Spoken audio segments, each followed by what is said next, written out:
Okay, this is strengthening our pelvic floor muscles. This is how to do a pelvic floor strengthening exercises. Got a couple for you. Yes to using the ball or the cushion. This one really does work where you're pulling in. So you're strengthening. There's exercises that affect the pelvic floor, like your planks and things like that. So you have to be mindful of where you're at and how strong the exercise is. So we don't want to aggravate, but there is some simple things you could do. If you did have that cushion instead of the ball, you could be watching telly, just working through, again, working the whole area. But what I'm going to do is show you, I want you to think of it as, well, I'll sit on this. I want you to think of it as sitting. It's easier when you're sitting because you can picture it a little better. I want you to picture sitting on a hanky. Right, you're sitting on a hanky and you're going to draw that hanky up. Yeah, so with the muscles that you have and the strength that you have, you're going to just draw imaginary hanky up and then let it go. Yeah, so now nothing moves around me. The outside of me is not moving. The outside of me is not doing anything. Yeah, so no one can see. You can't. It doesn't look like you're doing pelvic floor exercises. So you're going to try that again. We've got that imaginary hanky. We're going to pull it up from the inside. If that makes sense, you're going to suck it up like a vacuum cleaner. Pick it up and relax it. Yeah.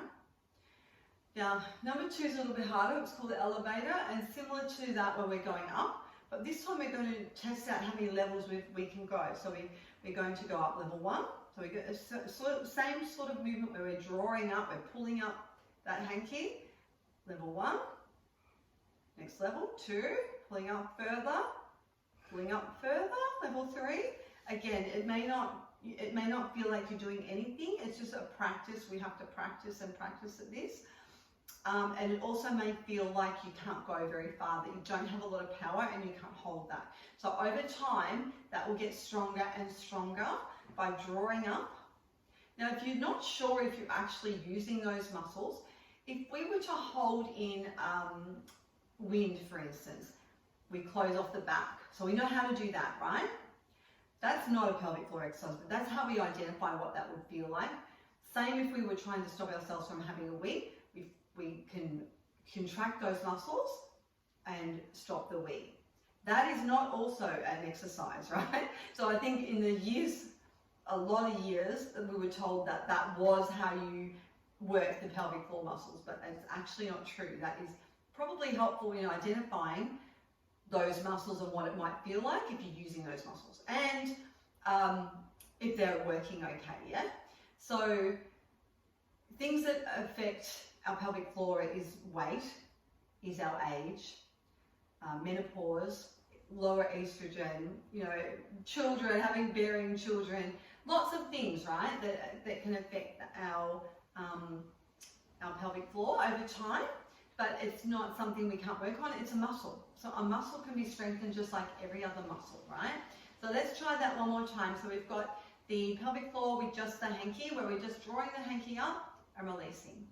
And again, you can be doing this at the stoplight. You can be doing this while you're having dinner. You can do it while you're going to bed. And you can do it lying down. I just like the analogy when you're sitting, you can actually imagine pulling it up, right? As opposed to if you're lying down, you're pulling it towards your belly button, for instance.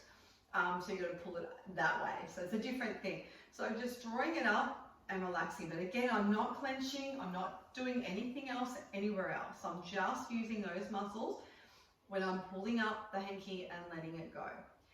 Now, the other option is holding for a bit longer. So let's see, if we pull it up, if we can hold, 3, 2, 1, and let it go.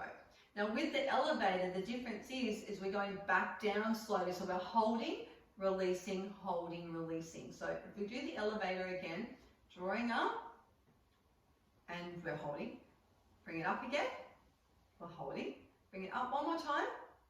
Now we're going to hold, but we're going to lower it back down the elevator again, right? So we go down, relax, but you don't have to let it go. You've still got a hold, right?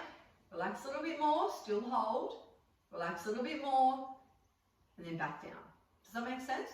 So that is a simple analogy for working the pelvic floor.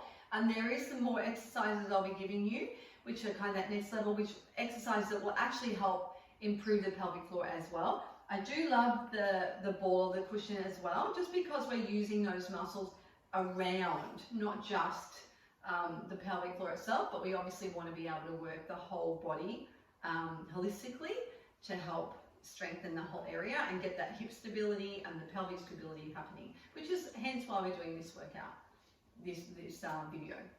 So I hope that was helpful. Let me know if you've got any questions.